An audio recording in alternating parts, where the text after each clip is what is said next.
Osmogodišnja djevojčica najmlađa je žrtva terorističkog napada u Manchesteru. Napadač je 22-godišnji Britanac Salman Abedi, koji se raznio na kraju koncerta američke pop zvijezde Ariane Grande.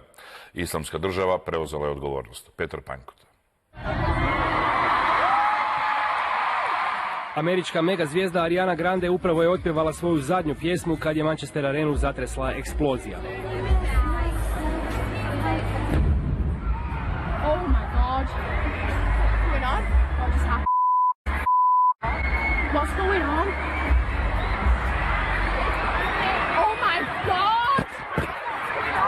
Bombaš samoubojica raznio se na izlazu iz dvorane baš kada su se fanovi počeli razilaziti.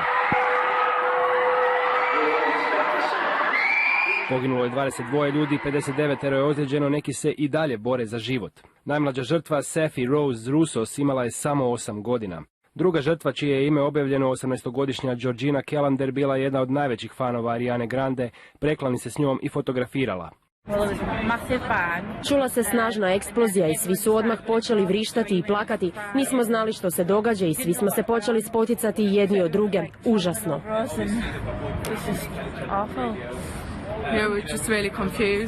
Bili smo stvarno zbunjeni. Čuli smo eksploziju, osjetili dim, svi su plakali i nisu htjeli izaći. Islamska država je putem interneta objavila da je odgovorna za napad, ali za sad zato nema čvrstih dokaza.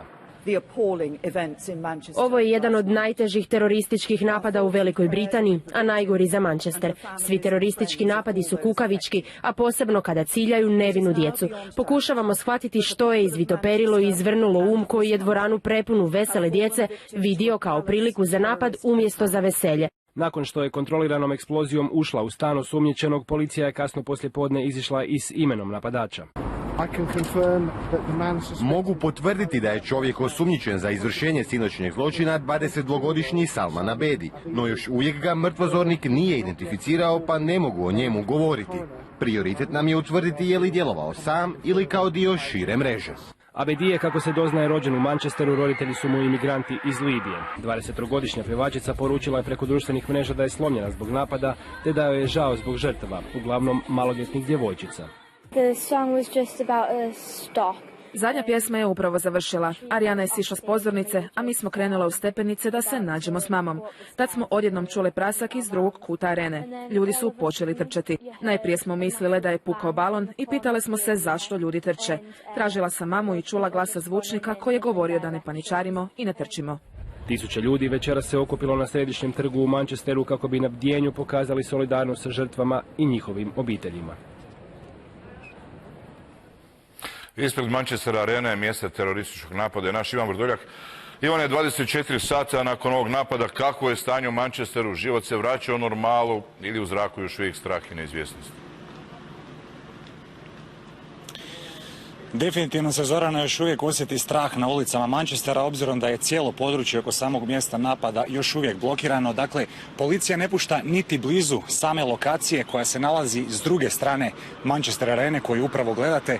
I zapravo jedine osobe, osim slučajnih prolaznika koji to zapravo zaobilaze u širokom luku, jedine osobe koje ovdje možete vidjeti većinom su pripadnici policije i ostalih službi. Nedaleko odavde, kako je kolega Panjkota i rekao u prilogu, je održano jedno bdjenje ispred gradske vijećnice gdje su zapravo na tisuće ljudi iz Manchestera i okolnih gradova stigli odati počast za ove 22 žrtve napada i za 59 ozlijeđenih osoba. Sve u svemu jedna vrlo tužna atmosfera u Manchesteru gdje su zastave na svim državnim institucijama spuštene na pola koplja, a kampanja za nadolazeće izvanredne parlamentarne izbore de facto odgođena do daljnjega. Ivane, poznat je identitet napadača, dakle nije riječ o nikakvom imigrantu, uvijek se bojimo imigranata. Salman Abedi je rođen u Manchesteru. Je li poznato kako je vrban, kako se čovjek okrene protiv svoga grada, svojih susjeda, svojih ljudi? Još uvijek to policija pokušava utvrditi, a cijeli Manchester pa i cijela Engleska, mogu reći, se zapravo to pita. Dakle, 22-godišnji Salman Abedi, rođen u Manchesteru, roditelji su mu porijeklom iz Libije, navodno su 94.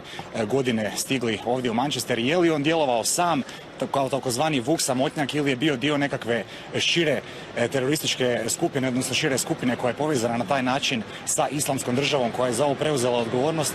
To će policija tek utvrditi, no za sada većina podataka dostupnih ovdje, pa i podaci iz britanske policije i zaključci iz britanskih medija govore kako je riječ o takozvanom Vuku samotnjaku, dakle osobu koja je u jednom trenutku svog života jednostavno, da tako kažemo, potpala pod uvjerenja islamizma, odnosno radikalnog tumačenja islama. Sigurno ćemo sutra u ovo vrijeme imati još više informacija o ovom slučaju, obzirom kako je i danas prema informacijama iz policije uhićena još jedna osoba na području Manchestera koju se na ovaj ili onaj način nekako dovodi isto tako u vezu sa Salmanom Abedijem. Kažem, više ćemo sigurno znati sutra.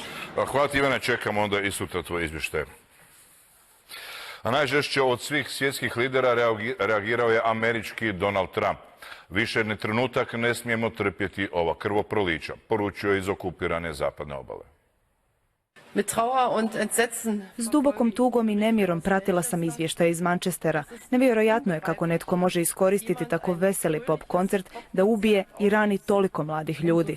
Moja sućut svim stradalima i njihovim obiteljima. Ovaj navodni teroristički napad samo će ojačati našu odlučnost da se zajedno s britanskim prijateljima borimo protiv ljudi koji su sposobni učiniti takav zločin protiv čovjeka.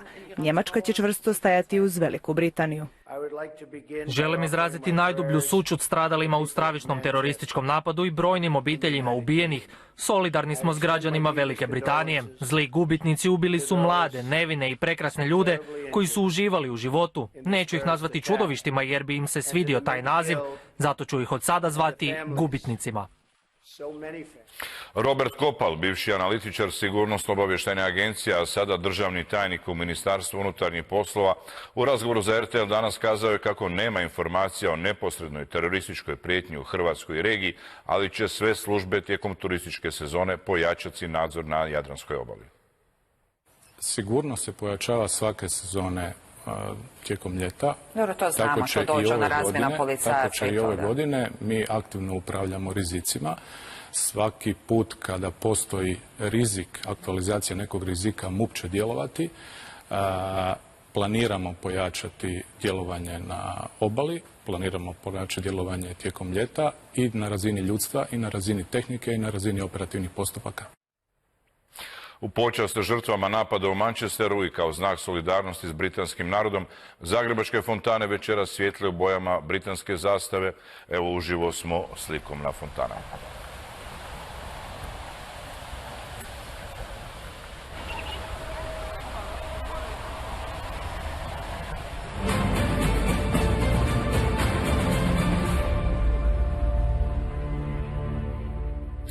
Ne baš sjajni rezultati na lokalnim izborima sve više potresaju najveću oporbenu stranku i pojačavaju sukobe u SDP-u koji tinjaju od dolaska Davora Bernardića na njegovo čelo. Dosad je to nezadovoljstvo ostajalo između 4 stranačka zida, ali sad je prvi put javno o tome progovorio saborski zastupnik SDP-a Mirando Mrsić. Preko Facebooka je poručio kako suprotno porukama stranačkog vodstva, koji je odišao optimizmom, smatra da SDP kao najjača oporbena stranka ne može nikako biti zadovoljan s rezultatima lokalnih izbora, te da su toj stranci hitno potrebne promjene. Odmah mu je preko Facebooka odgovorio Željko Jovanović da se SDP ne raspada, te ga pozvao da smire ambicije i pričekaju drugi krug lokalnih izbora 4. lipnja. Potrebne su nam promjene i to hitno. Puno toga je rukovodstvo najavljivalo u odnosu na unutarnju konsolidaciju stranke, od promjene statuta do načina rada s članovima. Ništa od toga, nažalost, nije učinjeno. I ovi rezultati su posljedica tog nerada i nerazumijevanja članova i građana.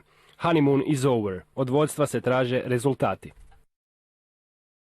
Ne raspada se SDP, ali i raspast će se ambicije bez pokrića svih onih koji nisu u stanju pričekati drugi krug izbora.